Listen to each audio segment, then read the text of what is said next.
नमस्कार मंडळी, माझं नाव सुरवीर जमादार आणि तुमचं सगळ्यांचं स्वागत आहे मुंबई ट्रॅव्हलर या चॅनलवरती. आणि आमच्या चॅनलचा मेन गोल काय आहे माहिती आहे का सर? आम्ही कॉलेज स्टुडंट आहात, तर कमीच्या कमी दरात चांगलं फूड, वर्थित फूड जे आपल्या पोटाला आणि आपल्या खिशाला परवडेल असे आम्ही तुम्हाला फूड कॉर्नर दाखवू. मे बी ते फेमस नसतील या वर्ल्ड क्लास नसतील या पण ते चांगले असतील याची गॅरंटी आम्ही घेऊ. पण तुम्ही विचार करत असाल आम्हीच का? कारण आम्ही फक्त खादाड आहे आणि आम्हाला खाण्याशिवाय काही सुचत नाही. त्यामुळे आम्ही तुम्हाला मुंबईच्या गल्ल्यागल्ल्यातल्या चांगले आणि वर्थित आणि खिशाला परवडणारे असे फूड कॉर्नर नक्की दाखवू. चला.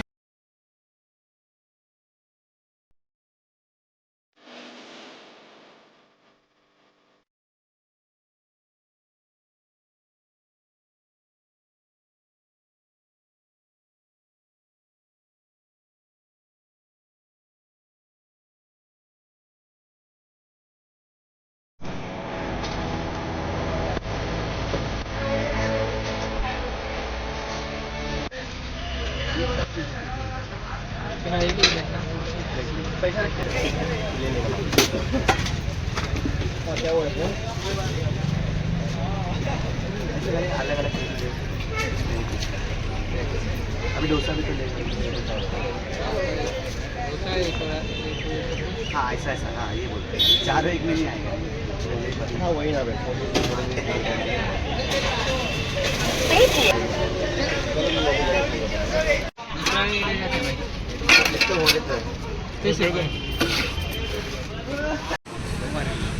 नॉर्मली पाहू शकता किती गर्दी असते. की सकाळी 7 पासून ते मिनिमम 12 वाजेपर्यंत एवढी गर्दी असतेच. म्हणजे अन्नाचा फूड एक नंबर वर्थीट आहे. बघू शकता तुम्ही सगळे बघू शकता माझ्या हातात आहे एक डोसा आणि एक इडली आणि 3 टाईपच्या चटण्या. आणि त्याचसोबत माझ्यासोबत आहे माझा मित्र प्रसाद. तो देखील एक फूडी आहे, खाण्याचा शौकीन आहे. तो पण माझ्यासोबत रिव्ह्यू करेल की फूड कसं आहे. चालू करू ना. नॉर्मल तुम्ही पाहू शकता नॉर्मलपेक्षा थोडी इडली साईज मोठा आहे. म्हणजे तुम्ही एक प्लेट खाल्लं तरी तुमचं पोट भरू शकतं. एक प्लेट 30चा असतं आणि त्यात 3 इडल्या भेटतात. तर हे वर्थीट आहे. आणि प्लस 30 रुपयामध्येच तुम्ही थिक इडली आहे थोडीशी आणि चटणीचा जो असतो ना 3 चटण्या असतात आणि तिन्ही वर्थीट असतात. तिन्हीनं वेगळं टेस्ट येतं. जेव्हा तुम्ही एकत्र खाता आणि त्यात तुम्हाला डिफरन्सेस कळेल की कसा वेगळा आहे नॉर्मलपेक्षा कसं थोडं वेगळं आहे. त्यानंतर मी माझ्या मित्राला विचारतो वड्याबद्दल. वडा मी खाल्ला नाही सध्या, खाऊन बघतो.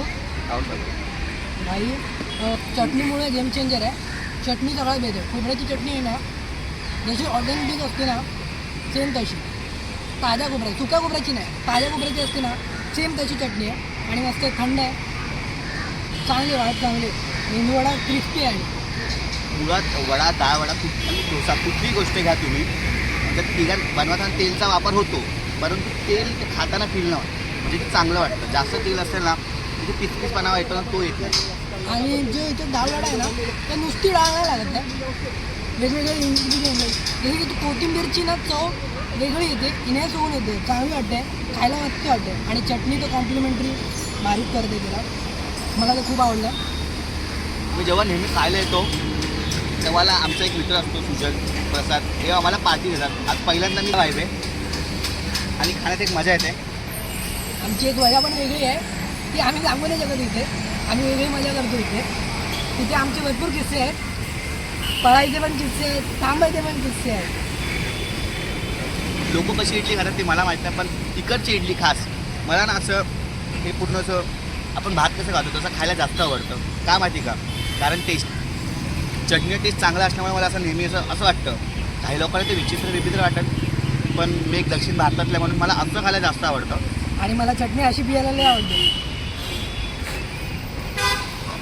एक मी तुम्हाला नक्कीच सांगाल की तुम्ही इथे नक्की ट्राय करा, स्वतःने नक्की ट्राय करा. खूप टेस्टी आहे. तुम्ही हे जर मिस करत असाल आजूबाजूचं कॉलेज, इथे रुईया पोटदार कॉलेज हे विदडी आहे, खालचा हे जवळ आहे, तुम्ही इथे नक्की विजिट केलं पाहिजे. इकडे तुम्ही कोणालाही विचारा ना पायजीचा वडेवाला इडलीवाला काही एक्सवाय तुम्ही बोला, तुम्हाला कोणी सांगाल, कोणी तुम्हाला दुकानापर्यंत सोडून जाईल. आता लगभग 11 साडे 11 वाजला, अजूनही गर्दी आहे त्याच्याकडं. आणि फायनली आमचं खाऊन संपलेलं आहे. आम्ही जास्त डिटेल घेणार होतो जो स्टॉलवाला आहे, परंतु तो अण्णा थोडा सॅड होता वाटतं. त्यांनी काय एवढं माहिती दिली नाही त्या स्वतःची, परंतु आम्ही माहिती सांगू. याच्या बॅक साईडला विजिटी आहे कॉलेज, या साईडला वडाळा स्टेशन आहे आणि या साईडला माटुंगा आहे आणि हा पार्टीचा पूर्ण एरिया आहे, जो इकडं वडाळा सायन या विभागात जो पण राहतो माटुंगा त्यांना माहिती असेल, परंतु जे लांबून लांबून त्यांच्यासाठी आम्ही खास व्हिडिओ बनवले आहे, तुम्ही नक्कीच ट्राय करा.